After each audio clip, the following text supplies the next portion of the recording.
প্রিয় শিক্ষার্থীবৃন্দ, সমাজবিজ্ঞান অনলাইন পাঠদানে সবাইকে স্বাগত ও শুভেচ্ছা। আশা করছি তোমরা সুস্থ আছো এবং স্বাস্থ্যবিধি মেনে চলছো। আজকে আমি আলোচনা করব সমাজবিজ্ঞান প্রথম পত্র। সমাজবিজ্ঞান প্রথম পত্রের দ্বিতীয় অধ্যায়, সমাজবিজ্ঞানের বৈজ্ঞানিক মর্যাদা, সায়েন্টিফিক স্ট্যাটাস অফ সোশিওলজি। বিগত ক্লাসে আমি তোমাদের বিজ্ঞান কি, বিজ্ঞানের বৈশিষ্ট্য, বৈজ্ঞানিক পদ্ধতি কি ও বৈশিষ্ট্য সম্পর্কে আলোচনা করেছিলাম।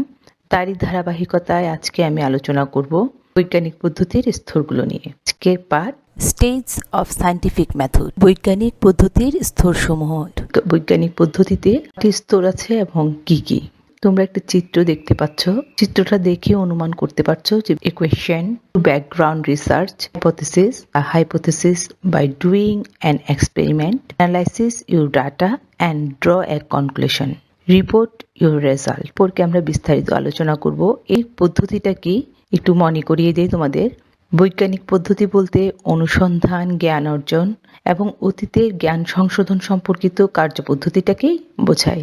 বৈজ্ঞানিক হতে হলে একটি অনুসন্ধানী প্রক্রিয়াকে অবশ্যই পর্যবেক্ষণযোগ্য, অভিজ্ঞতা ভিত্তিক এবং নির্ণয়যোগ্য উপাত্ত নিয়ে কাজ করতে হয়, যার উপর যুক্তি প্রয়োগ করা যায়। একটি বৈজ্ঞানিক পদ্ধতির মধ্যে পর্যবেক্ষণ ও পরীক্ষণের মাধ্যমে তথ্য আহরণ ও প্রকল্পের প্রণয়ন, পরীক্ষণ এগুলো অন্তর্ভুক্ত। যে কোনো বিজ্ঞানের অস্তিত্বটা নির্ভর করে উদ্ভাবিত এবং প্রয়োগকৃত পদ্ধতিগুলোর উপর। প্রাকৃতিক বিজ্ঞান এবং বায়োলজিক্যাল সায়েন্সের বিষয়গুলো বৈজ্ঞানিক মর্যাদা পাওয়ার কারণ হলো বিষয়গুলো যৌক্তিক ও যথার্থ পদ্ধতির উদ্ভাবন, প্রয়োগ এবং বাস্তবায়নে সফলতা অর্জন করেছে।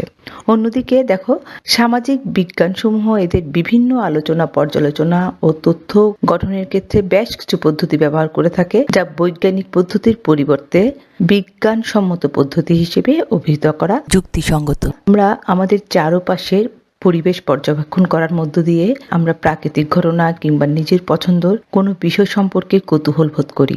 এই কৌতূহল নিবারণ করতে আমরা এর কার্যকর চেষ্টা করি।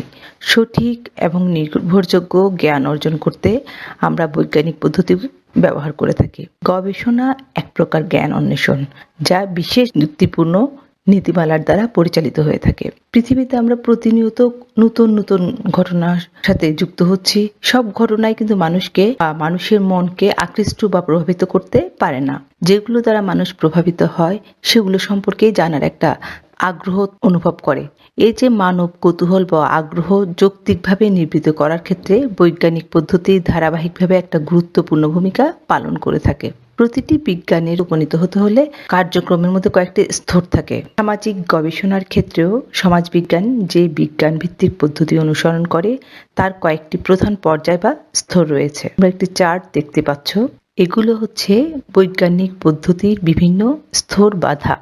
যে ধাপগুলো অতিক্রম করে একটা বৈজ্ঞানিক পদ্ধতি পূর্ণতা অর্জন করে। প্রথমে আছে বিষয় নির্বাচন। যে বিষয় নিয়ে গবেষণা করা হবে সেই বিষয়টার আগের গবেষণাগুলো সম্পর্কে পর্যবেক্ষণ, এগুলোর উপর ভিত্তি করে একটা হাইপোথেসিস বা প্রকল্প গ্রহণ করা হয়। প্রকল্প করার পরে পরিকল্পনা করা হয় কিভাবে প্রকল্পটাকে বাস্তবায়ন করা হবে। পরীক্ষা করা হয়। পরীক্ষা করার পরে উপাত্ত সংগ্রহ করা হয়। এই উপাত্ত বিশ্লেষণ করার পর গবেষণাটা প্রকাশ করা হয় যদি হাইপোথেসিসটা সত্য হয়। আর যদি হাইপোথেসিস বা প্রকল্পটা মিথ্যা বা আংশিক মিথ্যা হয় তাহলে সেক্ষেত্রে আবার প্রকল্প গ্রহণ করে গবেষণার কার্যটি চালানো হয়। এখন আমি বিষয়গুলো সম্পর্কে বিস্তারিত তোমাদের আলোচনা করব।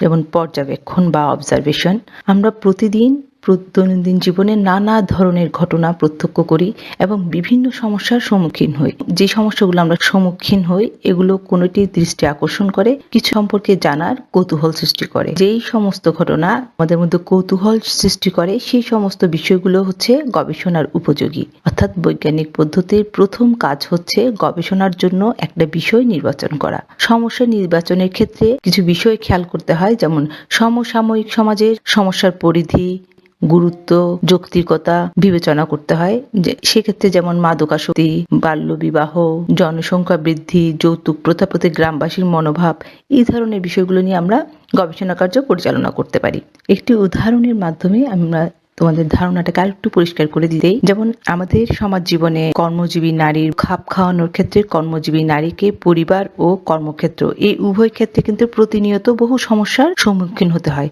কিভাবে কর্মজীবী নারী পরিবার ও কর্মক্ষেত্রে দ্বন্দ্ব মোকাবেলা করছে এবং তারা কিভাবে এই দুই পরিবেশে খাপ খাইয়ে চলছে, প্রকৃতপক্ষে গবেষণার সমস্যা হতে পারে বাংলাদেশের পরিবার ও কর্মক্ষেত্র বা কর্মজীবী নারীর ভূমিকাগত অবস্থান। আবার এভাবেও করতে পারি যে আমরা পরিবার ও কার্যক্ষেত্র, বাংলাদেশের কর্মজীবী নারীর দ্বন্দ্ব মোকাবেলার পরিস্থিতি বিষয়, এই দুটি বিষয়ে হচ্ছে আমাদের মূলত সমস্যা। গবেষক এই স্তর থেকে গবেষণার কার্যক্রমগুলো শুরু করতে পারে। প্রথমে তাকে কোন সমস্যাটা নিয়ে এটা নিয়ে গবেষণা করবেন সেই বিষয়টা আগে নির্ধারিত করতে হয়। গবেষণা বা গবেষণার তাত্ত্বিক কাঠামো বিশ্লেষণ, বিজ্ঞানী যে সমস্যা নিয়ে গবেষণা করছেন সে সম্পর্কে একটা স্পষ্ট বা যুক্তিসঙ্গত ধারণা প্রদান করতে হয়। কিছুক্ষণ আগে একটা উদাহরণ দিলাম, কর্মজীবী নারীর ক্ষেত্রে একটা সমাজে বিভিন্ন ধরনের কর্মজীবী নারী রয়েছে।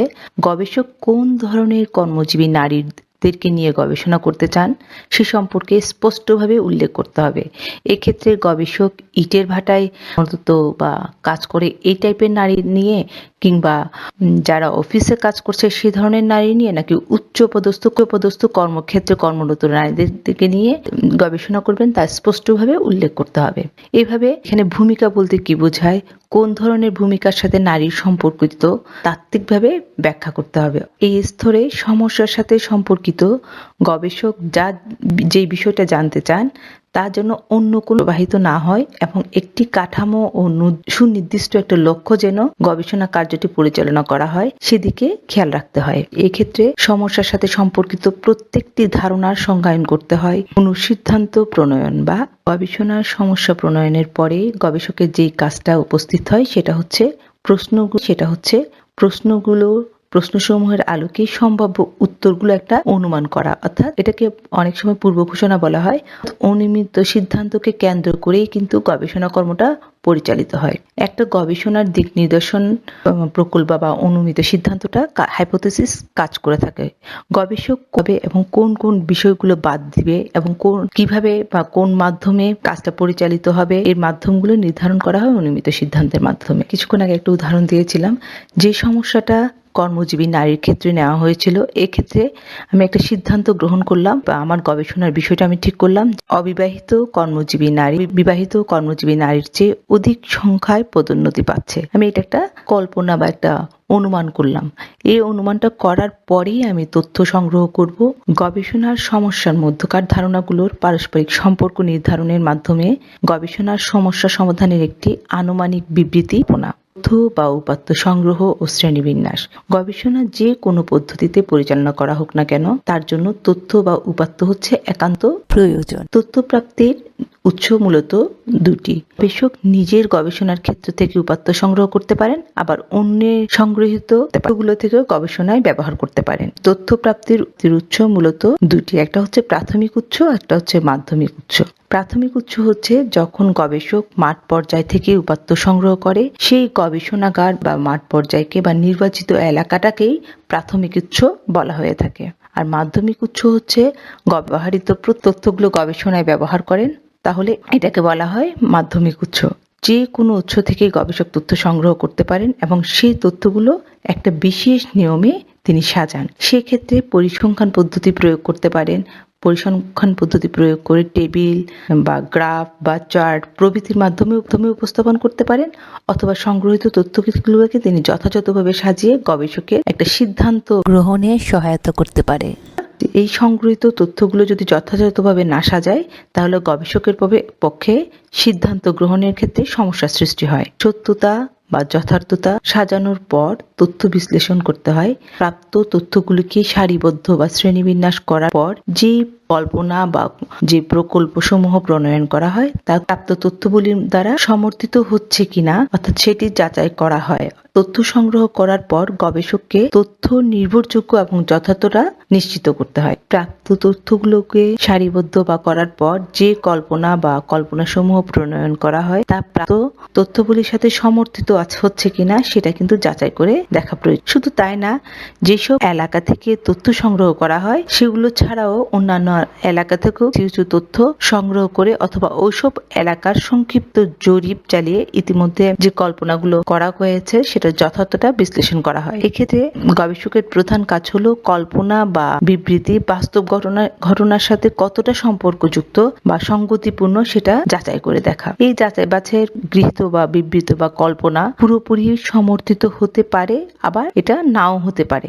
সমর্থিত হয় তাহলে সেক্ষেত্রে ফলাফল একটা ভবিষ্যৎবাণী বা একটা সিদ্ধান্ত বা একটা পরামর্শ দেওয়া হয়ে থাকে। সেক্ষেত্রে যদি তাদের যে কল্পনাটা করা হয়েছে বিবৃতি বা কল্পনাটা পুরোপুরি সমর্থিত না হয় তাহলে সেক্ষেত্রে আবার প্রকল্প গ্রহণ থেকে শুরু করে গবেষণাটা চালিয়ে আসতে হয়। ফলাফল প্রকাশ বা ভবিষ্যৎবাণী। সামাজিক গবেষণাটার শেষ ধাপ হলো ফলাফলটা প্রকাশ করা বা তার গবেষণার ফলাফল বা তার ভবিষ্যৎ সিদ্ধান্তে পৌঁছানোর ক্ষেত্রে কল্পনাটা যদি তথ্য দ্বারা সমর্থিত হয় তাহলে সাধারণীকরণ সম্ভব হয়। সেক্ষেত্রে ভবিষ্যৎবাণী বা ফলাফলটা প্রকাশ করা যেতে পারে। অবশ্য গৃহীত তথ্য বিপরীতও সিদ্ধান্তটা আসতে পারে। এই ভবিষ্যৎবাণীটা বৈজ্ঞানিক পদ্ধতির একেবারেই সর্বশেষ এবং গুরুত্বপূর্ণ স্তর। তথ্য বিশ্লেষণের মাধ্যমে কিন্তু এই স্তরটার পূর্ণতা আসে। যেই অনুমিত সিদ্ধান্তটা গ্রহণ করেছেন তা বিশ্লেষণের মাধ্যমে প্রমাণিত হলে গবেষণা সম্পর্কে একটা ভবিষ্যৎবাণী করা যায় বা একটা ফলাফল প্রকাশ করা সম্ভব হয়, যেটা বা একটা পরামর্শ প্রদান করতে পারে। অবশ্য গৃহীত তথ্য আবার বিপরীত সিদ্ধান্ত। নতুন নতুন তথ্য ধারণা সৃষ্টির মূলেই রয়েছে এই বৈজ্ঞানিক পদ্ধতি। বিজ্ঞানের বহু শাখা সৃষ্টিতে বৈজ্ঞানিক পদ্ধতির অবদান অনস্বীকার্য। সমাজ বিজ্ঞানেও এখন বহু সৃষ্টি হয়েছে।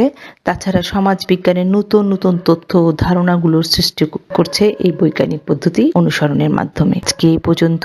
তোমরা সুস্থ থেকো এবং অনলাইন ক্লাসগুলোর সাথে যুক্ত থাকবে। ধন্যবাদ।